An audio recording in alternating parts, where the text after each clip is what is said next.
I will fear no evil. Oh, my God is with me, and if my God is with me, whom then shall I fear? Whom then shall I fear? Singing, oh no, you never let go, through the calm and through the storm. Oh no, you never let go, every high and every low. Oh no, you never let go, Lord, you never let go of me.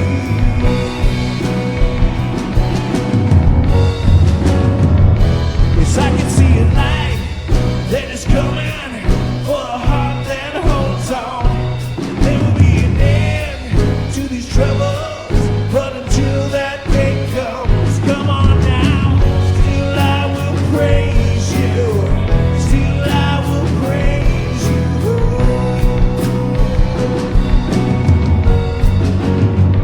We're singing, oh no, you never let go, through the calm and through the storm. Oh no, you never let go, in every high and every low. Oh no, you never let go, Lord, you never let go of me.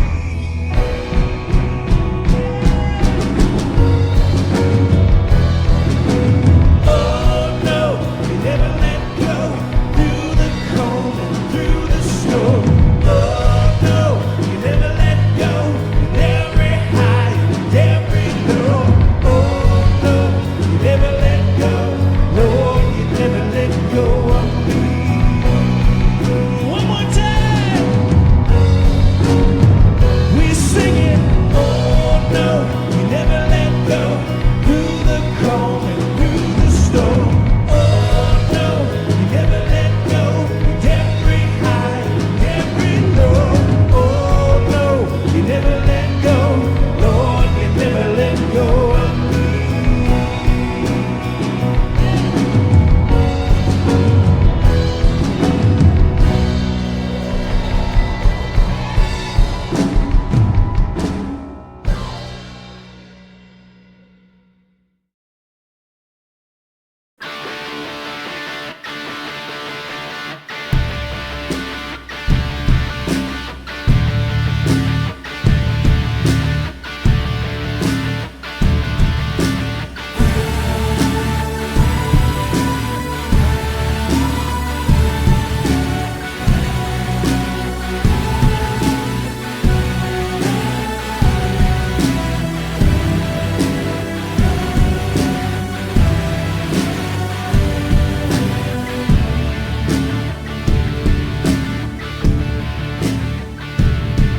Do you feel the world is broken? Do you feel the shadows deepen? Do you know that all the dark won't stop the light from getting through? We do. Do you wish that you could see it all made new?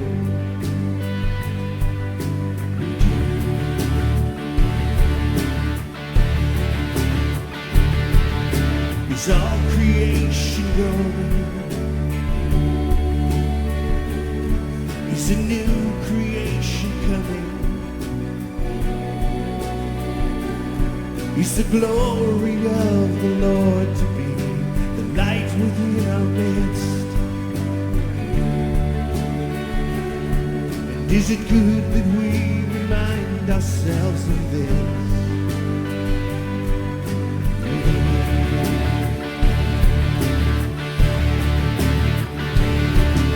Is anyone worthy? Is anyone whole? Is anyone able to break the seal and open the scroll? The Lion of Judah, who conquered the grave, he is David's root and the Lamb who died to ransom the slave. Is he worthy? Is he worthy of our blessing and honor and glory? Is he worthy of these?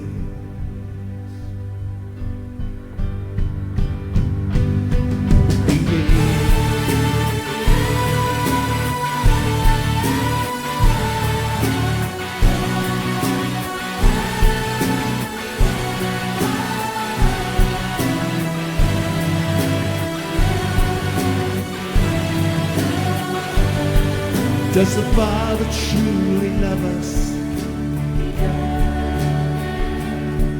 Does the Spirit move among us? Does Jesus our Messiah hold wherever those he loves?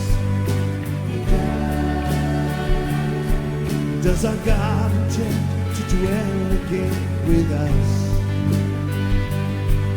He does.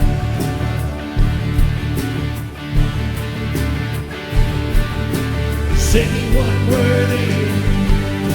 Is anyone whole? Is anyone able to break the seal and open the scroll? The Lion of Judah, who conquered the grave, he is David's root and the Lamb who died to ransom the slave from every people and tribe and every nation and tongue. He's made us a kingdom and priest to God to reign with the Son. Is he worthy? Is he worthy of our blessing and honor and glory? Is he worthy? Is he worthy? Is he worthy of this?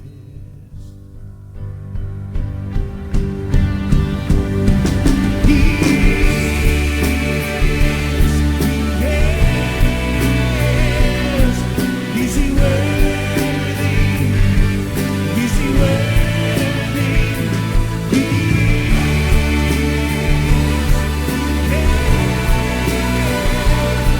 He's worthy. He's worthy.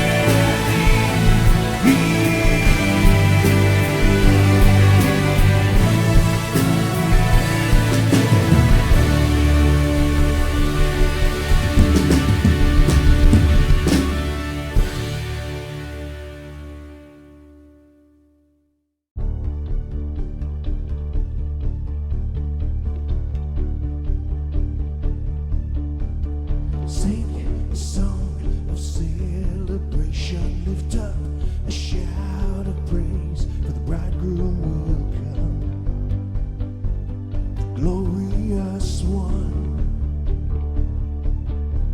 And oh, we will look on his face, we'll go to a much better place. So dance with all your might, lift up your hands and clap for joy, for the time's drawing near, when he will appear. And oh, we will stand by his side, a strong, pure, spotless bride. We will dance on the streets that are golden, glorious bride, and the great Son of Man. From every tongue and tribe and nation will join in the song of the Lamb.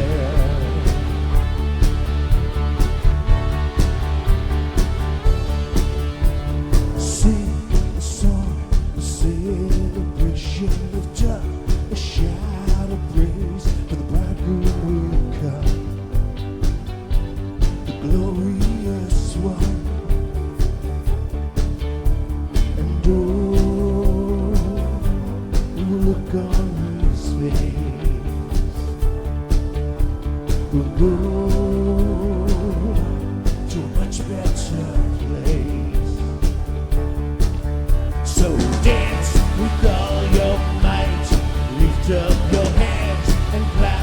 for joy, for the times drawing near, when He will appear.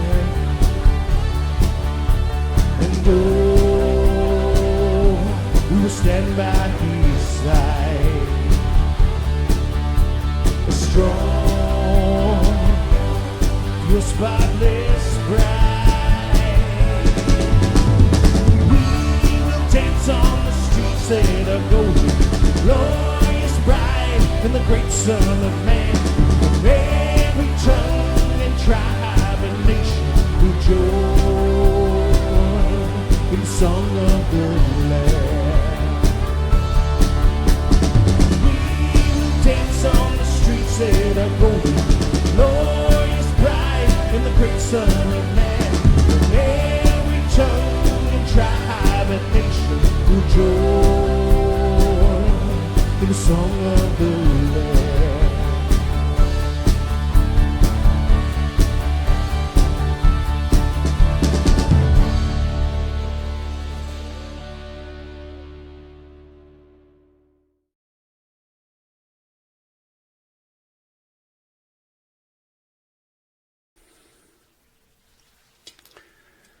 Okay, welcome to the second Sunday of 2022, and this is a two-part series, 2 Sundays. Last Sunday we talked about the Psalms, and particularly the Lament Psalms, and Prayers of Pain. This is Prayers of Pain Part 2. I loved Derek's version of Can't Sing No Blues in Church. And why can't I sing the blues in church? Why can't I sing the blues with my Sunday shoes? I love that one. Great. Thank you, Derek. That was heartwarming and it blessed my soul. Okay. Well, this morning we're going to talk about prayers of pain, but move into the apocalyptic grid. And the apocalyptic grid is particularly where apocalyptic prayers, you have to understand, are predominantly, by and large, prayers of pain. They are prayers of people in pain. In fact, that's what apocalyptic literature is all about. Prayers and literature of people in pain. That's the genre. And it's all about theodicy. Well, theodicy is suffering of God, suffering of people and God, and trying to wrestle with that. Okay, we're into the Golden Bowl Challenge this week. That's going to be our sermon title, the Golden Bowl Challenge. Apocalyptic prayers of pain. Because some days we just don't feel. I just don't feel like praying. No. Because some days I feel numbed, dumbed, and, can't use that word, and plumbed. I feel numbed out, dumbed out, and plumbed out.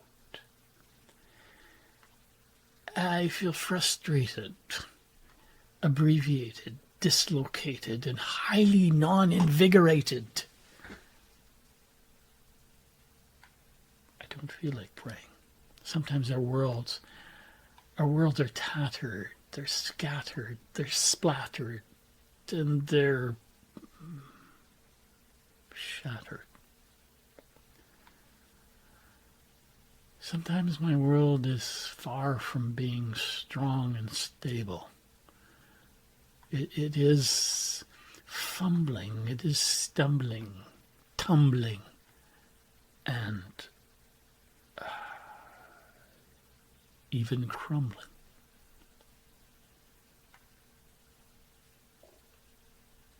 Don't feel like praying.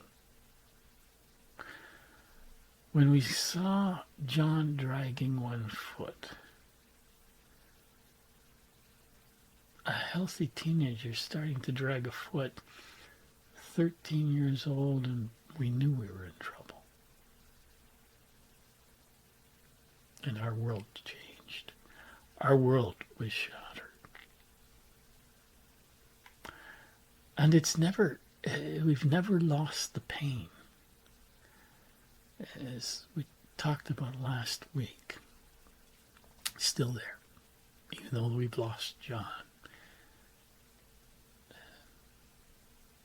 The pain resides, but it's never removed. And to that, of course, there are more recent, later layers, the present ones in our lives, and you could make your list, but I talked a little bit about Mum's Alzheimer's, not recognizing us. A close friend who's fighting huge cancer battles. It's a very aggressive cancer. Our dog who's on medication to slow her cancer down, but that's all the medication's going to do. And then, of course, oh my goodness, another COVID Christmas and happy lockdown. Wow. What can I say about Christmas? Well, I went around during the Christmas holidays and just Marilyn and I in our house rattling around. And I would sing, every once in a while, I would sing this mock on a beloved Christmas song. It's beginning to look a lot like COVID. Everywhere we don't go. Do. And it went on with slanderous slurs against the beloved Christmas song. That was my way of kind of voicing Christmas pain. And then I overheard Marilyn at times saying to friends and to family on calls and stuff, she had this 4-word expression. And I can't really say it because, well, there might be children present, and it's a hyperbole, so it's not literal. So, but hyperboles have the power of saying something where you're not talking literally, but you're trying to convey deep inner feelings. So Marilyn was saying, if I have to go through another Christmas, another one, we've done 2, another Christmas where I don't get to see my kids and grandkids at Christmas, I'm going to 1, 2, 3, 4 words. Now, how shall I do this? Let's do something like charades. Okay, so 4 words. The middle 2 words are my eyes. Okay, and maybe that helps a little bit. But okay, the first word, when various people say it, they say gouge, remove, I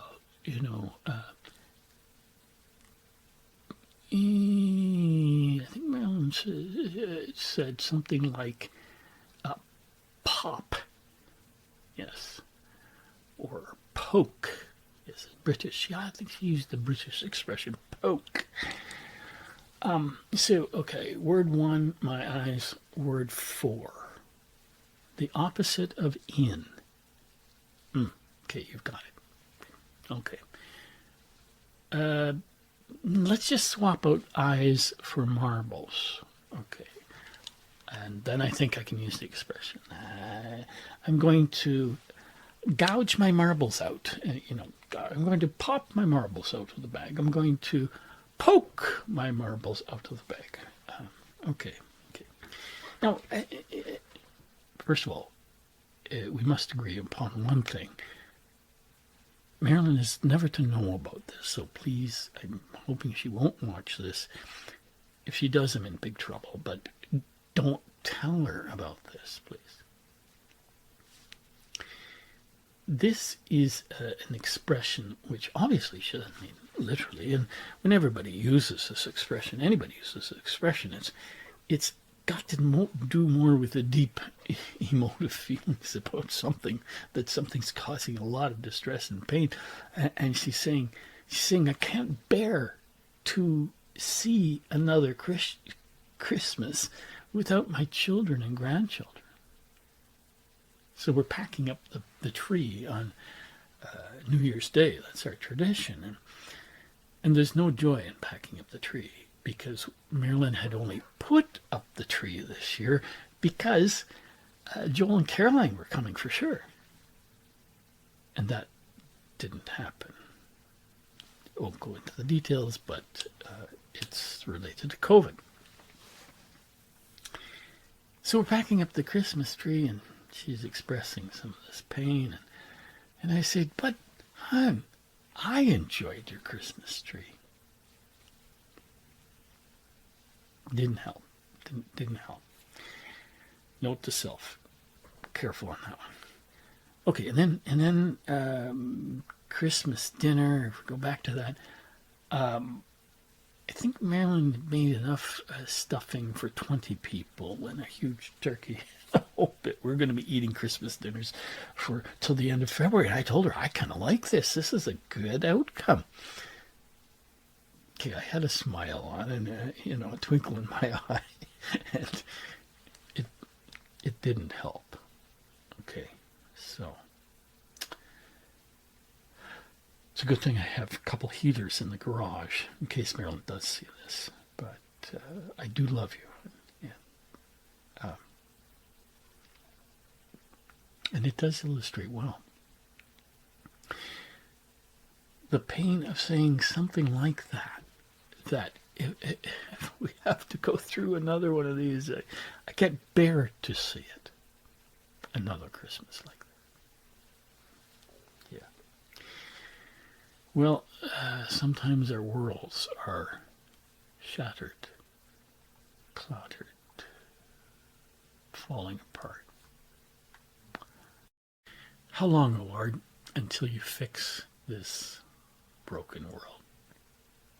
That's the essence of an apocalyptic prayer. Apocalyptic prayer of pain. Are you going to do it? And I want to bring and invite you into what we'll call the Golden Bowl Challenge. The Golden Bowl Challenge kind of goes like this.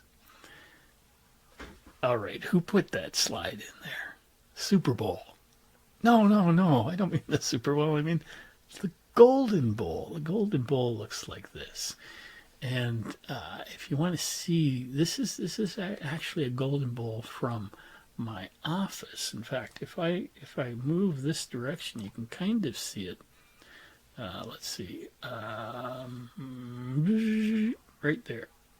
Every movement is backwards. Right there on top of my finger. That's the Golden Bowl, and it's in a very important location. And I've had it there for a number of years in relationship to something I've learned from the book of Revelation. And it reminds me of something. Now, you'll notice that my bowl is gold, at least there's a touch of gold on it. I don't think it's real gold. I think it's just painted around the ceramic here. And that inside the bowl are some stick-it notes. Stick-it notes and gold. A bowl of gold holding stick-it notes.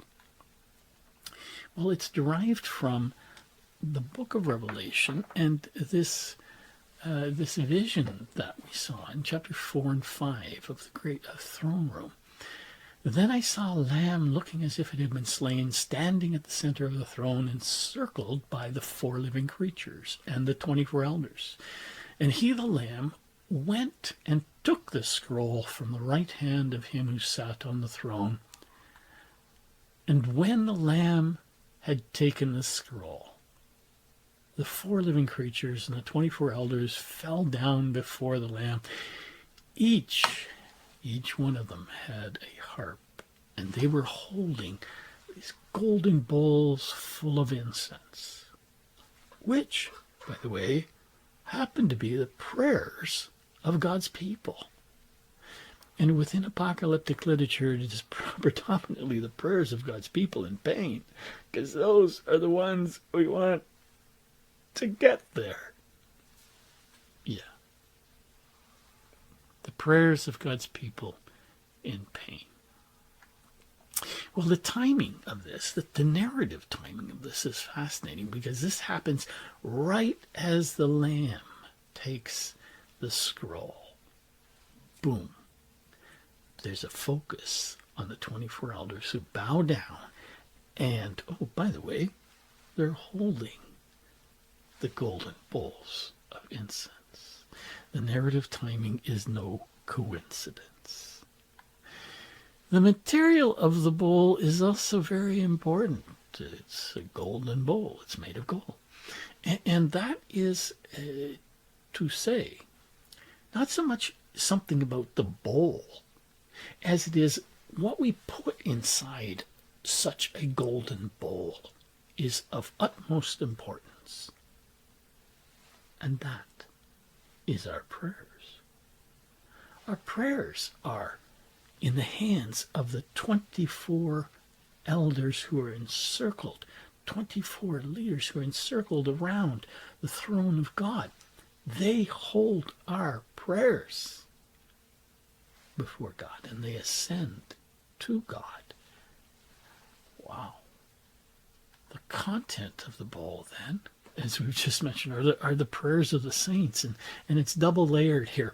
The prayers of the golden bowls are full of incense, and that gets cleared. That figure of speech gets cleared. It's actually the prayers of God's people that are ascending like incense to God, and He hears them, and He treasures them, and He smells them, and He is delighted to hear them, even if they are painful. Because we could develop it, but God's heart is broken at the same time. Well, I want to zoom out to a much larger picture so that we understand the golden bowl within the larger context of the book of Revelation. We're going to look at the whole book really quick in a zoom out look. 4 visions. Vision number 1 comes on the island of Patmos. And on the island of Patmos, John is where the X is. Okay, that's just approximate. We don't know where he was on the island of Patmos, just that the island of Patmos was separated, and he is exiled out onto the island of Patmos, and he is feeling the pain of being taken away from his family and friends and the community he ministers in, the 7 churches of Asia Minor. And he is in exile there. He doesn't know if he's going to make it back. He doesn't know if he's going to die before he makes it back. Probably under Domitian. Could be under Emperor Nero, but probably Domitian. He is in pain, and Christ comes to him at the island. But then there are 3 subsequent visions where John himself is taken in the Spirit, and he's taken away in the Spirit up to the heavenly temple. And it is up in the heavenly temple that he sees everything unfold for 16 chapters. He sees the seals, trumpets, and bowls. He sees the breaking of the seals by Christ, which happens to be the answer to his prayers. But, well, I can get into that. Not now, but it is very much related to what's going on in the prayers of the saints all the way through the book. Chapters 4 and 5 are this scene in the heavenly temple, and that is where we find the bowl, the golden bowls that we just read about. That is the spot. And then from the heavenly temple, we go down to the desert. The desert is the haunt and abode of demons. It is where nothing grows. It is theologically that. And it is the place where Babylon, the city, the Whore of Babylon, as it's described, resides, which is the playoff of Rome. Rome is the Babylon of the day. And this city resides there in contrast to the heavenly temple. It is the theological polar opposite. And this is a zoom picture, chapters 17 through 20, where the city goes down. And God is changing empires. That's what the whole thing is about. Hallelujah chorus. We're moving from the kingdoms of this world to the kingdom of Christ. And you get to see that in the fourth vision, where they're taken to a halfway point between heaven and earth, a halfway point where from the top of a mountain, from a great and high mountain, they see is the cube, and the cube comes down. 12,000 city by 12,000 city by 12,000 city. It comes down and it morphs our world into new heavens and new earth. And it is that point, this is important to realize, it is at that point that we get the promise from God, I will wipe every tear. I will wipe away every tear. It's stated a little earlier in the book, but at a point where that point of the book goes to the end. Okay, so, and here it reappears at the end, chronologically. This is the point where God removes every tear. But in the book all the way through, up until that point, one could say there is a stream of tears. A stream of tears that start all the way back in chapter 1, verse 9, where John himself is on the island. He describes himself as a co-sufferer, a co-endurer, a co-person in pain with those in Asia Minor who themselves are in pain. And when you start going through the chapters 2 and 3, they are letters that are dripping with pain. Their worlds are crumbling.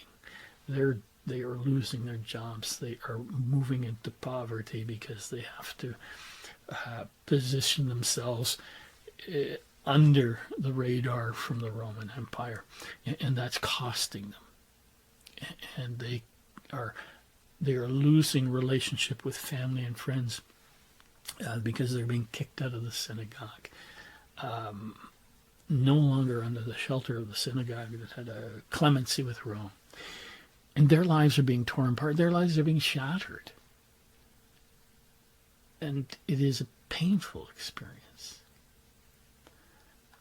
We get to chapter 6 and verse 9 and 10, and we have these souls under the altar, and I think it's probably the golden altar of incense, which again is very deep into the temple.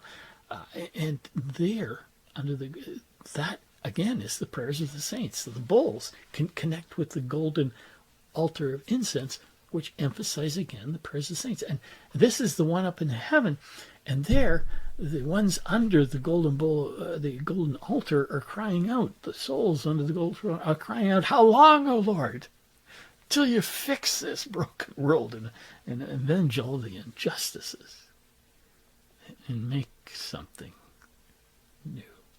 Well, if we go back just one chapter to actually 2 verses right before the verses we read and that we're focusing on. Now take a look at them yourself sometime. You'll see that John is weeping and in tears. He's weeping and in tears. He's up in heaven. Tears in heaven? Yeah, I think so. John is weeping in heaven because there's no one to be found who can open the scroll, who can fix this apocalyptically messed up world.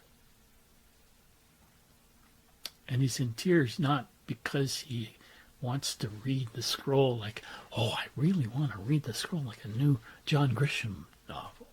No. He's in tears in heaven because his life is rooted in Patmos right now. And he's living in a broken, very painful world. And his pain is not being resolved. He goes to heaven, and there's no one to resolve this story of God's redemption of earth. But Christ comes along. The one from the Lion of the tribe of Judah comes along, and oh yes, the one who looks like the slain lamb. Aslan comes along as a slain lamb. And he is the one who is going to change the empires of this world. So that eventually, someday, the tears will be wiped away. John's tears at Patmos, John's tears in heaven, the tears of the 7 churches who are in pain. And when your world and mine are apocalyptically shattered, our tears as well. Sometimes God is merciful and rebuilds our worlds now. But the ultimate promise is a rebuilt world in the future, and to endure in faith and trust, even if it means that is the time of wiping away tears. Well, David Miles does a beautiful portrait of the 24 elders around the throne. Magnificent. And let's read the text one more time and point out one or two more things. I saw a lamb looking as if it had been slain, standing at the center of the throne, encircled by the 4 living creatures and the elders. The lamb went and took the scroll from the right hand of him who sat on the throne. Thank goodness, because John was weeping. And when he had taken it, the 4 living creatures and the 24 elders fell down before the Lamb. Each one held a harp, and they were holding golden bowls of incense, which are the prayers of God's people. Well, 2 more items. 1, the number of bowls. Well, the golden bowl number is 24. Each of the elders, 24 elders, had golden bowls. And we don't really know who these elders are. It might be angels, it might be humans. I have my preference, but we don't know. But what we are fairly certain about is that they represent God's people. Okay, because they're holding before God these bowls that are the bowls of incense, which are the prayers of God's people. So they're representing God's people and their prayers before God, their prayers of apocalyptic pain.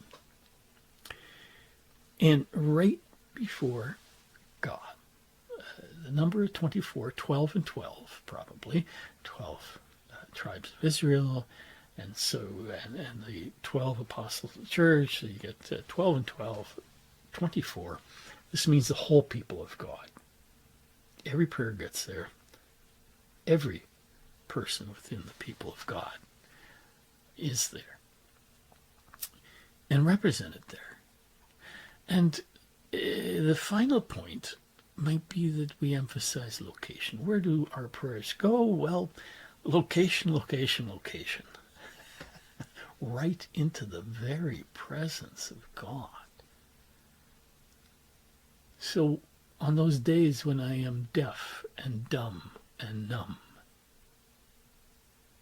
and I look at the golden bowl on my shelf, and I know the stick-it notes in it. Some of them I can't talk about. I would be in tears. When I look at that golden bowl on the shelf, I'm reminded that they make it. The apocalyptic answer to theodicy is that our prayers do get there, and God listens and hears, and He values them, and they're in the very in His very presence.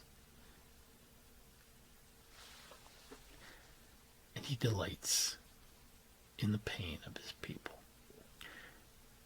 Not so much that he delights in seeing that pain. He suffers with us in our pain, but he delights to have us turn to him in that prayer. Pain. And even if we can't articulate our pain, we come to God and we express to God the shatteredness of our world.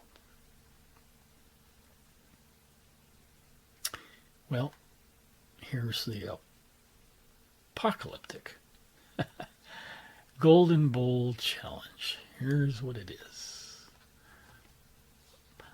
Should you take this mission? The Golden Bowl Challenge. You're invited to do this if you like. It is optional, completely optional. The Golden Bowl Challenge is this. First of all, the time that you have is about a month to pull this off, to get it going in 2022, and let's put it at the kickoff of the Super Bowl. Yes, by the time of the kickoff of the Super Bowl, so you have about another month. Here is what you need to do. First, find a bowl. Find a bowl. And think about what to write on some stick-it notes and put it in the bowl. Deepest, painful prayers that you can hardly articulate to another person, let alone put in that bowl. It doesn't mean they'll be fixed, but it means they will get there, and God will hear them. Find a bowl before kickoff time and add some stick-it notes. Post a picture, social media, or send it as an attachment to a friend. Post a picture somewhere. Maybe Highview has a place on their site for this sort of thing. I don't know. But post a picture. I'll post it on Facebook or other venues. Just to verify. Yep, I'm into the Golden Bowl Challenge, and for 1 year I want to have this as a reminder of where our most painful prayers go. And then place your bowl in a strategic spot. Place it in a spot of honor, in a spot of intrigue, and a spot where you will have a sense of wonder. I put it amongst books because I think at least I like to think that God has put each of us in a good book, in a good story. There are lots of monsters and mysteries in a good story, and often lots of pain. And he wants to see us evolve in our trust and faith and hope in him. Even if our worlds crumble, are shattered and destroyed.